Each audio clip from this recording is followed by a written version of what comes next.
better than Cheetos. Oh, ours was good. And there's some Cheetos. Irish Cheetos.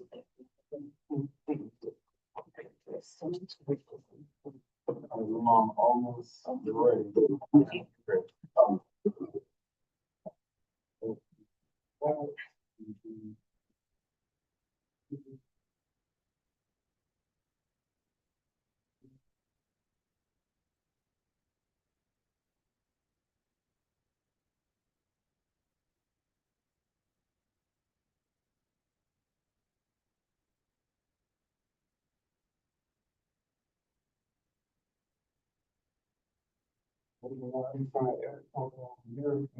You're ready.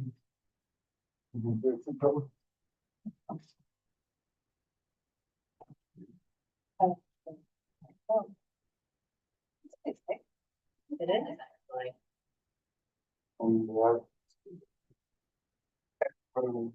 Take a nice shot for me.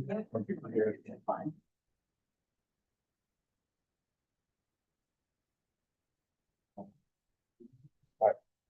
Good afternoon. Welcome to Sutton Middle School's Go Team meeting, where we will follow the agenda as it has been emailed to you and publicly noticed. I would like to remind everyone that this is a meeting of the Go Team. Only members of the team may participate in the discussion. Any members of the public present are here to quietly observe. For members of the Go Team, please identify yourself when you speak. I am pleased to call this meeting of the Sutton Middle School's Go Team to order at 5:34 p.m. Our first order of business is to call roll. The secretary will now take the roll. All right, Dr. Merriweather, Present. Ms. Halton, Stephanie Halton, Annette Sullivan, Ashley Scott, Here. Mr. Lamar, Present. Adrian Williams, Present. Dr. Brian here, Joe Iverson, Marissa Rosemoon, oh, sorry, and Robert Bailey. This team will only be able to take official action if the quorum is present. Mr. Bryant, is there a quorum present? Yes. Our first order of business is to approve the agenda.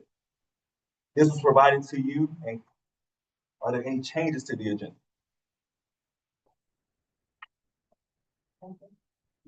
May I have a motion to approve the agenda? A second? I'll second. All in favor, please say aye. So the secretary can record your response.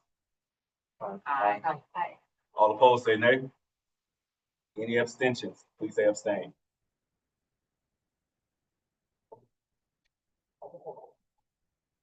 We will review and approve the meeting minutes from our last meeting. The minutes have been provided to you. Are there any corrections? I will say there is a correction that needs to be made to the minutes. On the October 7th meeting, it says we're not doing public comment. We should be doing public comment, as is agreed upon on the schedule for the year. And in the meeting for January 27th, that's the allocation meeting. That shouldn't have public comment. So just switch those two. But other than that, I don't see them going to change.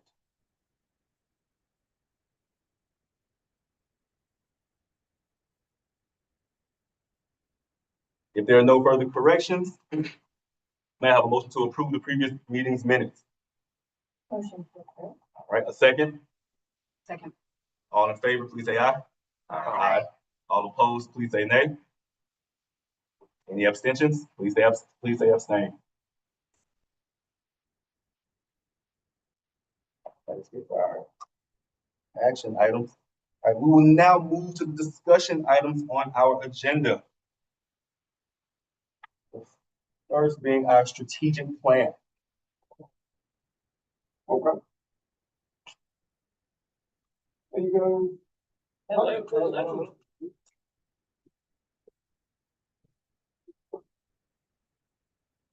And so, good evening, everyone. Welcome on in. What I'm about to wrap everyone through is our strategic plan, followed by SMART goals, map results, looking at some Georgia milestones results school-wide, and then getting into our informational items. And so with that, jumping into our strategic plan, now we are at the end of the 2025 one, and so we're waiting on district guidance to give us new updates and a new updated plan.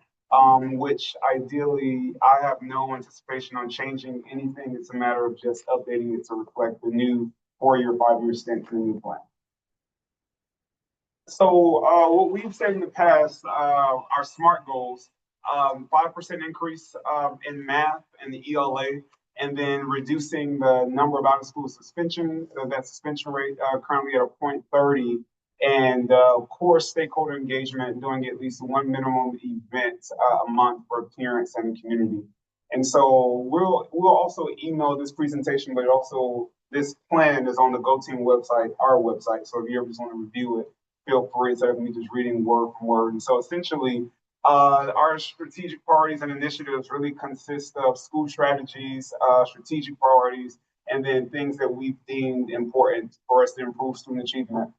And so this first one here is really focusing on fostering academic excellence with meeting diverse needs of all learners and targeting instruction, remediation, and interventions for all students. And so some school strategies, of course, tiered blocks of instructional support. In layman's terms, just basically saying having class offered during connections and additional support classes during core content time for students based on their data and what they need. For teachers, professional learning, specifically focus on math and ELA. When we speak about building a culture of student support, SEO, that's social emotional learning, that's important. And so those weekly SEO lessons, this year we are doing something different. Instead of putting that, well, for the past 2 years, we've had teachers deliver SEO lessons, which is a curriculum. The teachers take it from the website and they re-deliver it. Something else that's been on teachers' plates. And so I made the decision this year to remove that off teachers' plates so they can focus on this work of teaching and learning.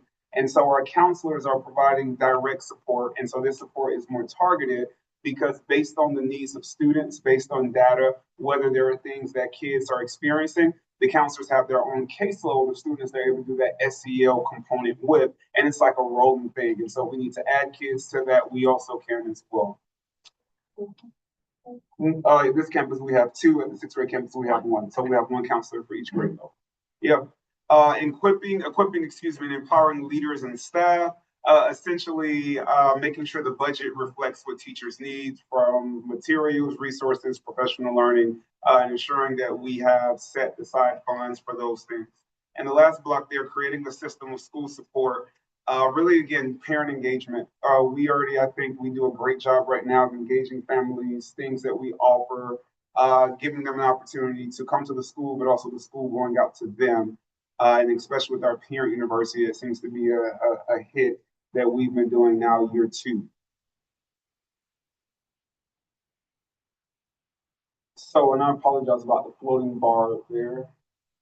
But when we ranked our priorities last year for the Go Team, these are essentially 4 things that we said that were the most important. I don't look at these as far as like in order. I know the Go Team office says to rank them from high to low, but I think they're all equally just as important.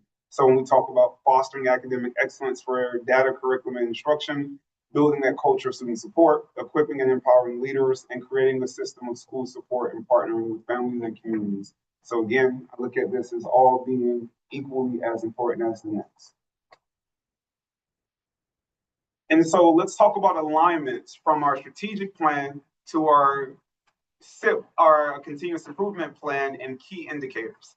And so as a strategic plan, we've said that we want to target instruction, and this first orange box there. And so in alignment with our SMART goal, by May 2026, students will increase on the ELA and math assessment by 5% in all of our subgroups. When we look at some indicators of that, math assessments, Mastery Connect assessments, math unit assessments, progress learning, and of course, school walkthrough data when we are in classrooms and observing. Another thing is our social emotional learning. SMART goal is by 2026, our suspension rate will decrease by 0.5% to a 0.32. Might I add, out of over 95 schools in the district, we have the best data, middle school data, as far as suspensions. That's not to say that we aren't suspending kids, it's just to say that our kids do exceptionally well. And to be the largest school, I think that's commendable that each year we've been able to decrease, my 4 years as principal here, our suspension rate and then those behaviors happening around the building. Key indicators of that, just our attendance data, counseling small group data, and that WCI stands for Whole Child Intervention Team. And that's essentially a caseload where you have the counselor, the social worker, the assistant principal. We have some staff personnel, teachers on that, and they're looking at student data based on who's coming to school, who's not, what parent outreach should we do, and then bringing those families inside the building to really give them some targeted support with getting those kids in the building, but also supports as well. And they meet weekly on Tuesdays. And of course, Sorry. no, go ahead. Social. We have one. Yep. Yep. I mean, technically we're allocated, just only one. And, Yeah. You know, we're in a budget crunch this year. Yeah. So, Yeah. yeah, of course. If I could have two of everything, you know, I would. Community engagement, parent outreach, of course, conducting our parent university sessions monthly and having those recordings and then parent surveys after. And of course, you guys, any point in time, you guys have questions, feel free to stop, ask a question as we're rolling, navigating through the presentation. Real quick, so Dr. Merriweather, was this your first year being principal of the 2022? Yep, 2022, Okay, yep. okay, cool. So data discussion, my favorite. So let's look at our map results here. And so what I did was I took the liberty of taking the fall map results from 2022 up until this most current one. And so the red, as a reminder, stands for those students in beginning, the yellow, developing, the lighter green, proficient, and then the darker green, those distinguished students. And as a reminder, this is almost an indicator on how our students will perform on Georgia milestones. And so essentially, this is that foundation. When we just took this first map, this is where our kids landed. And so this gives us some indicators and indication on what they know, what they struggle with, and those kids in the red, yellow, light green, and darker green, you know, knowing who those kids are and where they are, and just examining their needs. And so when we send home those family map reports, you know, I tell families all the time, it's not just for our help, but it's just for you to see those areas of opportunities that kids can learn, and then also those areas of strength. And so that partnership with the teacher, that they're able to hone in on some of those skills. And so again, this is just when we receive kids from the summer break, this is their performance. Those reports still have the colors on them or just says proficient? It's Okay. not colorful. What? Is this math and ELA combined? Yes, it's so everything combined. And so we'll do a breakdown next. And so they use a formula where you just put everything into one. Yep, absolutely. Yep. And then exams, 3,199. So that's It's just double per math Double, and ELA okay. double. Yeah, So yep. okay, got it. Is anyone exempt from taking math? Unless the parent opts into the exam. You are. Okay. Yep. And so when I look at this, I did blur it out. If you see it looks a little wonky on the left-hand side, those are just other schools to protect my colleagues and their schools. I just wanted to just keep the conversation on Sutton. And so when we compare our school to every other middle school in the district, as you can see Sutton being underneath the first school there. That's take a chance. But for privacy, you know, I wanted to not list any school names there. Oh, wait, like we could go on like APS Insights. Yeah, absolutely. Yeah. Absolutely. Yep. So now my favorite ELA Georgia milestones results. And so again, we could be here, you guys, all night up to midnight, you know, breaking this down. But again, this is just big picture school-wide. And so when we look at ELA and from year 2022 up until now, because we're gonna have some discussion, I just want you guys to take mental notes and based on what you see when compared to year after year, how students are performing. And this is English language arts, school-wide Georgia milestones. We see in the year 2025, our most recent one, 22% of our kids were beginning, 25 developing, 35% of them proficient, and 18% distinguished. And so when I look at this data, I look at it, you know, an indicator for me is, you know, this is the highest it's been since 2022 as far as our kids scoring distinguished. So we have 18% of them in distinguished. And then another indicator, and I don't want to do all the talking, but anyone else, what do you guys notice? The development is pretty small than overall. At 25%. At 25%. We're moving in the right direction. And when you look at the number of students tested, I think that's fair to also realize as well at 1,563, which were near 1,700 now. But nevertheless, when you look at the number of students we're testing, that plays a part in this as well. Let's look at math from 2022 to 2025. And so when we look at this data, as you guys are reviewing, a lot of factors go into this. When you look at curriculum that students are engaged with, when you look at teacher retention, the quality of teachers in the building, the supports teachers are given, the vision of the principal and the leadership team. And so all those play a part into this. And then to be very honest, this is literally the best data in math we've had almost since the pandemic. And so just what do you guys notice about this in 2025? How much decrease in the beginning learners from 2022 to 2025. Yep. And yeah, huge. And then the increase clearly of the distinguished students. Almost a 10%. Pretty big jump in the distinguished too, 2022 to 2025. Yep. And when were the new math, standards for 2020? Last year. 2023, 2024. It was last school year, so 2024. And so, you know, I commend our math teachers because not only did they have to navigate using Amplify for X amount of years, Amplify Math, and they pivoted, they stopped using the resource and they used something else directly from the state. And so our math teachers really put in work, you know, kudos to Mr. Bryant being one of our math teachers here. When it comes to the planning, the quality of math instruction happening for kids, the proof is in the pudding right here. It's in the data. And I tell people, you know, they can go to private school all they want, but it goes to show our kids can compete just as well with those private school kids as well. So I'm really, really proud of the results that we're getting for math. And I think this comes from just really that intentional support, being in classrooms, giving feedback, to your point earlier of making sure that boards are literally configured and we have a roadmap of what's happening in a classroom, and really just being intentional about the we do, that modeling piece for student engaged student instruction. So I'll say too, I think we talked about this last year, but like the goal, or one of the goals is, hey, help kids both on the far end of that are struggling, and then the kids that are advanced also keep challenging, right? Yep. If you do those two things, then the kids in the middle will be okay. If you're helping the people that are behind and pushing the advanced kids and Yep. always giving opportunities. So I think it's pretty awesome. absolutely. But sorry, this is Georgia Miles. Georgia Right? milestones, yep. So the first one was math, which is right The at math. the beginning of the Yeah, year. beginning of the year. And And so then this is the end of year milestone. end of year milestones what the kids take around Aprilish, running time. So moving on, those lights are automatic to you guys. So this is science.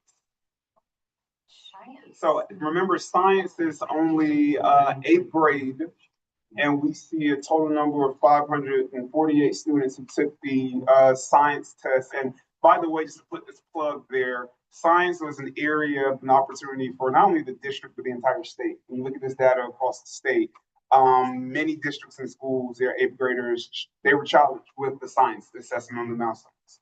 And so when we look at this data, what do we know? 2024 was a 2024 was a rough year. And I'm going to answer that for you. We had 346 students that tested in 2024. The why behind that is we did the offering of physical science that year. So those students were removed from taking this assessment, and they were taking the high school physical science assessment. And so we gave it a try. It wasn't a good fit offering the high school physical science. And so for 2025, we pivoted back to having everyone take the assessment. This is the result from that. So you kind of pulled the top students essentially out of the 2024 bucket. Yep. And so when they were put back in, Yeah. So they got like high school credit for doing it? Okay. Yep. But we don't do that anymore. no, we don't. And it's really just an alignment with North Atlanta based on if it's really, if it Yeah. matters when they get over there. Yeah. Yep. So as you can see, major improvement from 2025. Does the district give us a science curriculum? Or is it like you guys have to make it up? They give us a science curriculum. They give Yes, standards. yep, absolutely. Kind From the of state. gotta piece it together. Yep. And next, social studies. Social studies. And again, that is eighth grade only. Those eighth graders, ooh, gotta get ready for that. And again, it's all Georgia studies in eighth grade. And so any wonderings based on this data? My son said that he thinks that studying an entire year of Georgia studies is too much Georgia, so I'm just gonna throw that out there. So But definitely- I agree with that. A year of just Georgia is a lot. And I think it would be nice for them to write into State Superintendent Woods. That's why we take Georgia studies in a year from all based on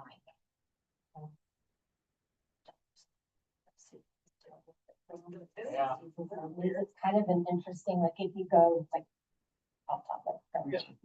Who are you saying, Wood? Because my son went through this as well. A lot of people, move here from other states.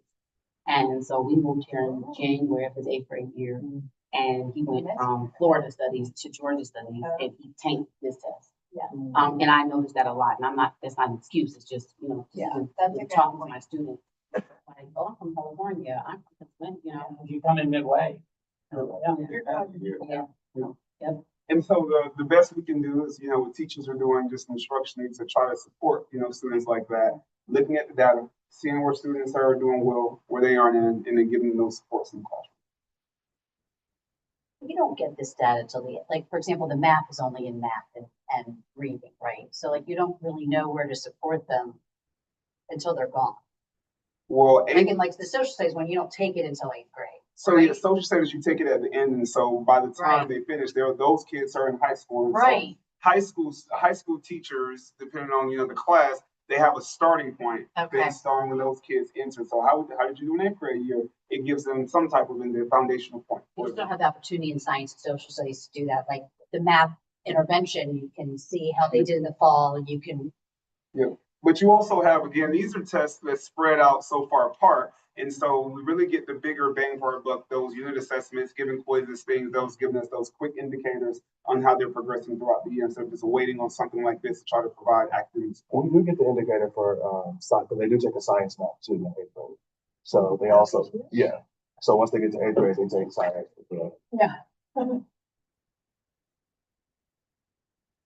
And so when we look at this, our year over year comparison, I went back to 2019 and we know what happened around this season. And so ELA, math, science, social studies, proficiency and above, this is where we are. And I just flavored adding these little green arrows there. So we're just noticing, what do you see within this data?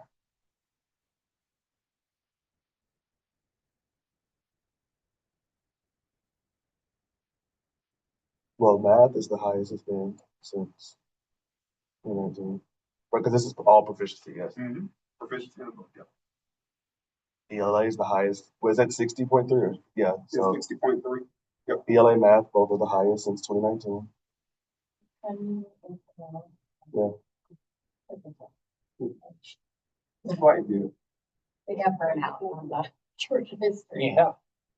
So when I look at this especially in what we've done over the years, to your point, yes, we are making the right increases, the right gains. It's always beautiful to see the bar to parents go up instead of decreasing. That is the goal, but it still lets us know there's still so much work to do. However, when we look at trends, we are trending, and I would argue with anyone that Sutton's on the right road.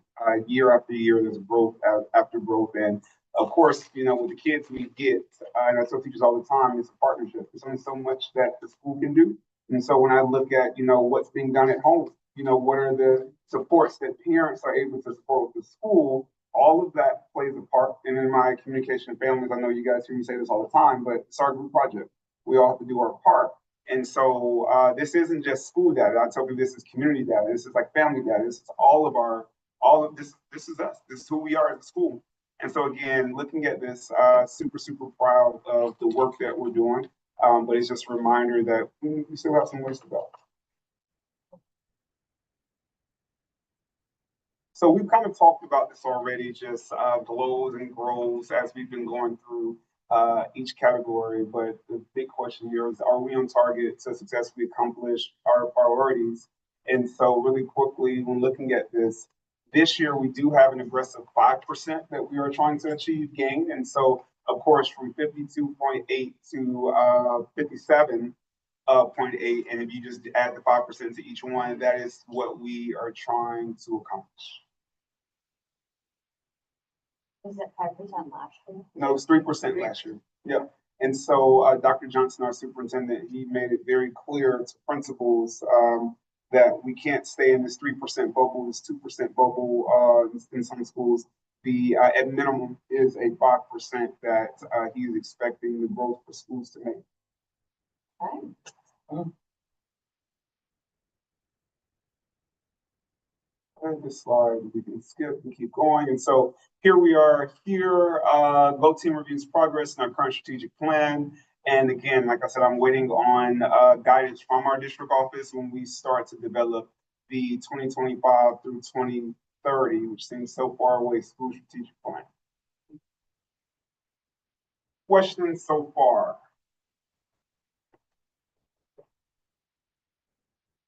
Okay. Move on.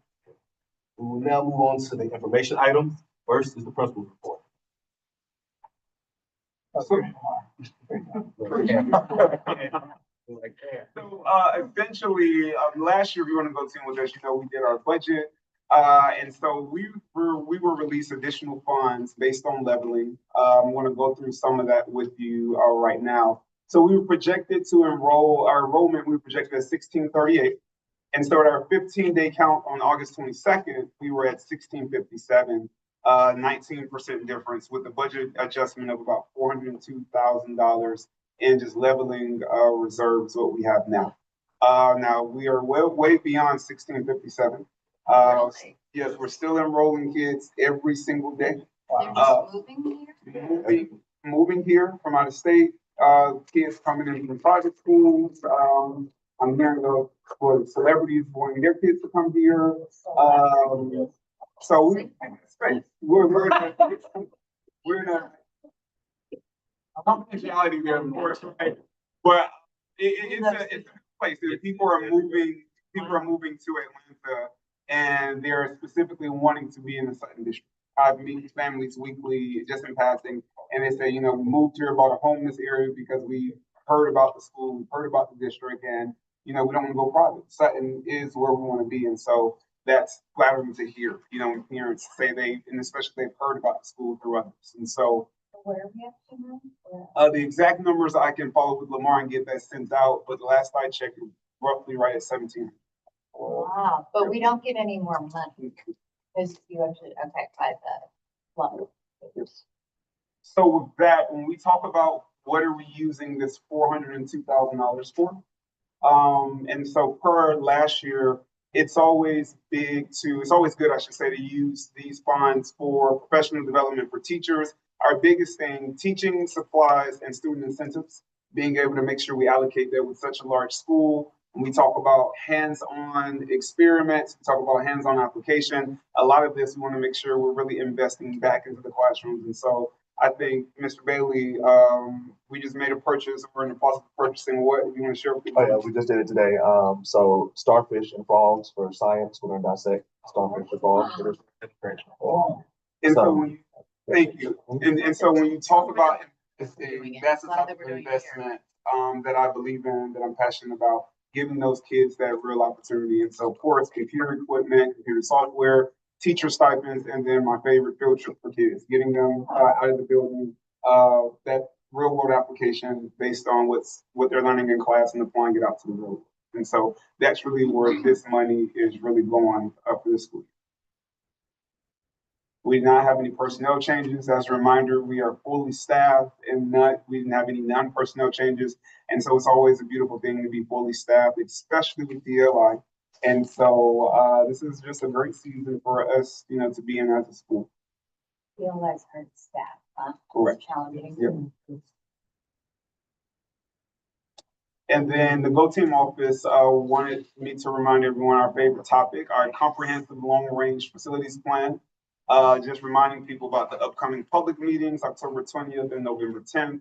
Those task force meetings, presentations from previous meetings, those are there as well. If you haven't had a chance to review them, but just wanted to drop our long range facilities plan, plug there as well. So question, not about, well, about this, but are those upcoming meetings, are they adapting the plan from the feedback they've gotten from the earlier meetings? Or is it- Yes, Are they so still, I just got an Okay. invite because I'm on it course granted. okay, There's a refinement update. okay, September 22nd. okay, For the task force. So that's kind of what they told us it was gonna evolve based on the feedback, and there was a lot of. I mean, I have people reaching out to me about like, should I come to our full team meeting? Just share some feedback today. I was like, I don't think I'll do it. Yeah. okay, just. Yeah. So I think that's the goal. That's what's gonna happen. It's gonna continue to evolve. So. And of course, if you are able to make it, the G3 Summit on Saturday, September 27th, from 8:30 to 2:30 at ACCA, Atlanta College and Career Academy. And I think from what I'm being told, they'll be discussing the strategic plan, the new 5-year one, stakeholder engagement, and charter system, and so much more. And so while not mandatory, if you are available, feel free to hop in if you can. You can go like for part of it. So, You've been there before? Yeah. It was pretty good, actually. Dr. Merriweather, real quick, are you on the facilities team too, or no? Are you not? Stay out of it. Principals, yeah, we get our updates from district, but for the most part, we're not involved in this. So at our last GOT meeting, you sort of shared like, you didn't, based on some preliminary feedback, it didn't look like it was TBD on like the impact on Sutton, but it sounds like there's 3 potential proposals for Sutton on the table, either like North becomes K through 8, this 6, 7, 8, Mhm. 2 separate total middle schools, and then what was the third? So there's a I think third. those are your 3, the K through 8, 2 separate middles, and Okay. bringing 6, 7, 8 here. Oh, 6, 7 here with an expansion. Correct. Right, yeah. And that's still the same, today. And as the community, as they're getting feedback, hopeful that they'll have additional options as they're hearing, what people are saying. You never know, yeah. Yeah. I mean, is there, well, your own committee, is there any, like, what is fundamentally, like, what are they trying to solve for with the current, the Sutton situation specifically of 16? Yeah, they're trying to solve capacity issues. So like there's a lot of schools that are under enrolled and that have seats. And so if they can kind of combine some of the facilities, they can free up some money to, you know, renovate and Because we're have more spending to keep efficient. these schools open. Yeah. essentially. Right. I also heard that there was a component that the cost of having dual campuses was higher. So like that it's just cheaper to have a school be one campus than to have 2 separate campuses, however that is divided. But not necessarily when your school is like, what are we, how many kids? 200? Yeah, exactly. Like that maybe applies when it's like 200 kids, but I'm just, Yeah, I mean, there's like Jackson, for instance, it's very young. which that makes sense. I'm just for the Sutton situation specifically, there doesn't seem like there's a super compelling argument for. I mean, so I'm a Smith parent, and one of the issues that we're running into is transportation and just like buses coming from here to the 6th grade campus. And then by the time my daughter gets off the bus, it's almost 6 o'clock. And then this morning I had to email because like her bus is supposed to come at 8 o'clock or 8:05. And at 8:15, her bus is on 400 because I'm guessing the route that it drops off at North Atlanta. And so then it gets on 285, comes down 400 to drive her route. And so we were just sitting there and 8:30 rolls around. I'm like, I emailed the front desk and I was like, just FYI, she's on her way. This route just didn't pick up. And she's the first pickup, which is tricky. So I think it kind of, it's a tricky, complicated issue. Big footprint. Yes. We asked for like data on, you know, which would be helpful for some, I think, like, what's your data saying that making two middle schools or whatever the proposals were. Or versus the cost of adding an Yeah. addition too. There was no numbers. Yeah, I That think was it's like, more apparent in that's- the elementary schools, you know? Yeah. And there's been more like strong opinions about the elementary schools and feedback about that. So it'll be interesting to see what, you know, this new iteration. What did you say, the 22nd? Yeah, the task force members have one, and then I think all of them, so. I'll let you know. Any other questions? Okay, so I'm gonna turn it back over to Mr. Hall. All right, so we're in the announcements. Does anyone have any announcements? On the agenda, we did have, the G3 Summit as well on there, just for the announcements, but Dr. Merriweather just covered that. And then, make sure you complete your Ellis training. All right, but especially for those people who are new on the Go team this year, like, make sure you complete your Ellis training. People who already been here before, you should have done it last year. If it lasts for 2 years, so you're good. But new people especially, make sure you complete your training. There should be an Ellis for you. All right, and this is a meeting for public comment, but we did not have anyone sign up for public comment, so we can down there as well. We did put it in the source. Yep, yep. I was saw, there. thank I you. did. I saw, It was thank you. there. I've been emailing her like crazy about everything. Thank you. Okay. We have reached the end of our agenda. Is there any additional business at this time? No. May I have a motion to adjourn this meeting? Motion. A second? Second. All in favor, please raise your hand. All opposed, please say, or excuse me, please raise your hand. Any abstentions? Please raise your hand.